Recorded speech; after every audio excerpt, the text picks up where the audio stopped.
এবারের লোকসভা ভোটে বিষ্ণুপুরের দিকে তাকিয়েছিল গোটা রাজ্যবাসী, কারণ বিষ্ণুপুরের লড়াই ছিল জমজমাট। প্রাক্তন স্বামী ভার্সেস প্রাক্তন স্ত্রী, সৌমিত্র খাঁ ভার্সেস সুজাতা মণ্ডল। আর এই লড়াইয়ে শেষ হাসি হেসেছেন স্বামী সৌমিত্র খাঁ। তবে লড়াই জিতে প্রাক্তন স্ত্রীর প্রশংসা করেছেন স্বামী সৌমিত্র খাঁ, তার লড়াইয়ের প্রশংসা করেছেন সৌমিত্র খাঁ।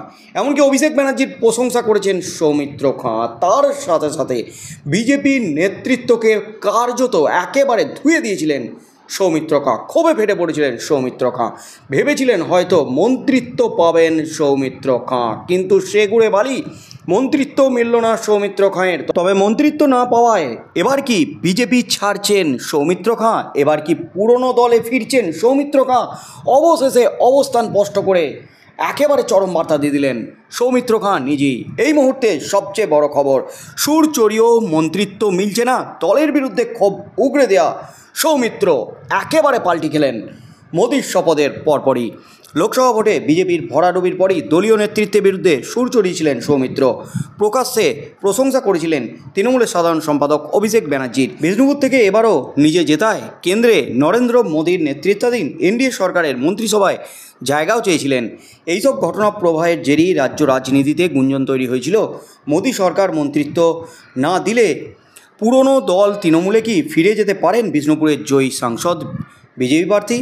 কিন্তু রবিবার মোদির শপথের সময়ই সৌমিত্র নিজেই সেই জল্পনা ওড়ালেন।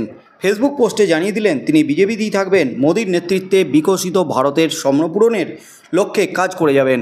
রাজ্য জুড়ে সবুজ ঝড়ের মধ্যেই বিষ্ণুপুর থেকে জিতেছেন সৌমিত্র। ব্যবধান কমলেও শেষ পর্যন্ত ম্যাচ বার করে এনেছেন তিনি।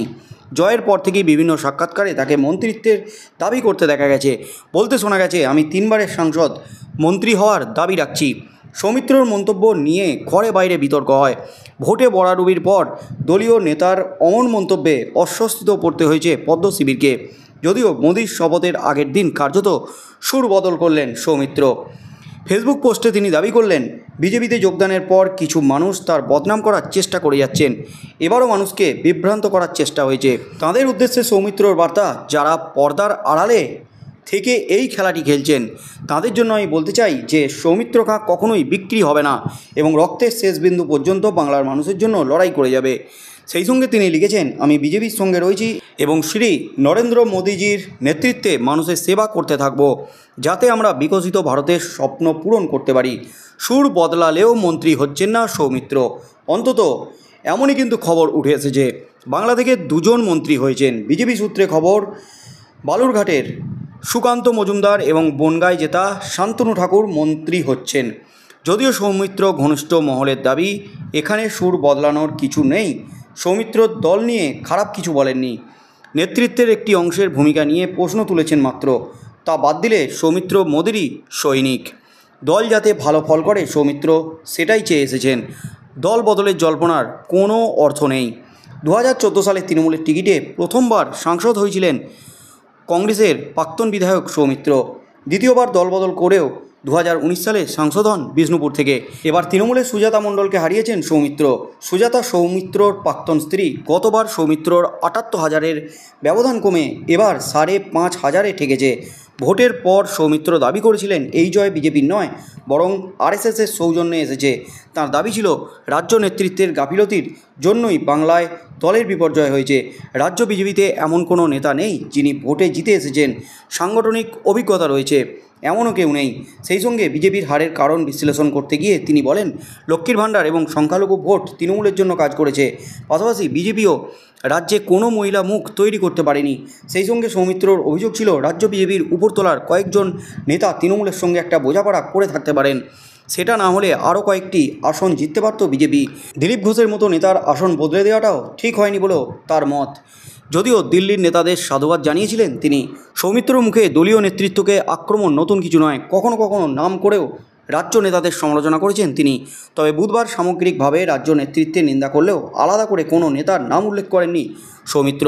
তবে তার বক্তব্য অনেকেই কিছু ইঙ্গিত পেয়েছিলেন, কারণ সৌমিত্র বরাবর অভিষেকের বিরুদ্ধে বিষোদ্গার করে এসেছেন।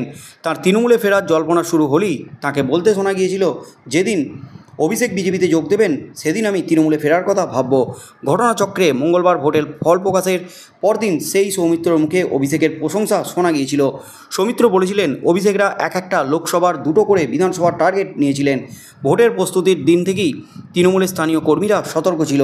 সেখানে বিজেপির নেতৃত্ব এসব কিছুই করেনি, অভিষেকের ছকও বুঝতে পারেনি। একই সঙ্গে তিনি বলেন, অভিষেক ভালো কাজ করেছে বলেই তৃণমূল ভালো ফল করেছে। একই সঙ্গে সুজাতার লড়াইয়েরও প্রশংসা করেছিলেন তিনি। তা থেকেই জল্পনা ছড়িয়েছিল তৃণমূলে ফেরার পথ পরিষ্কার করছেন সৌমিত্র। তা নিয়ে গত দুদিন ধরে দলের অন্দরের চর্চার পর তিনি নিজেই সেই দাবি উড়িয়ে দিলেন। সুকান্ত কেন্দ্রের মন্ত্রী হওয়ায় রাজ্য সভাপতির পদ খালি হয়ে গেছে, তা নিয়ে বিজেপির ভিতর আলোচনা চলছে। সেই সঙ্গে দলের অন্দরে জল্পনা, রাজ্যের যুব মোর্চার সভাপতি পদে বদল আনা হতে পারে, ইন্দ্রনীল খাঁকে সরানো হতে পারে গুঞ্জন। সেই পদে সৌমিত্রর নাম নিয়ে চিন্তা ভাবনা চলছে। অর্থাৎ তৃণমূলে ফেরার জল্পনা উড়িয়ে দিলেন সৌমিত্র খাঁ। তৃণমূলে তিনি যে ফিরবেন না, তিনি বিজেপির সৈনিক, নরেন্দ্র মোদীর বিকশিত ভারতের অংশ হতে চান, এমনই কিন্তু দাবি করলেন সৌমিত্র খাঁ। অর্থাৎ মন্ত্রিত্ব না পেয়েও তার মধ্যে কোনো ক্ষোভ নেই, তিনি যে বিজেপিতেই থাকছেন এবং তৃণমূলে যে ফিরছেন না, এমনই কিন্তু জানিয়ে দিলেন সৌমিত্র খাঁ। তবে আগামী দিনে কি হতে চলেছে রাজ্য রাজনীতিতে, সেদিকেই চোখ থাকবে গোটা রাজ্যের।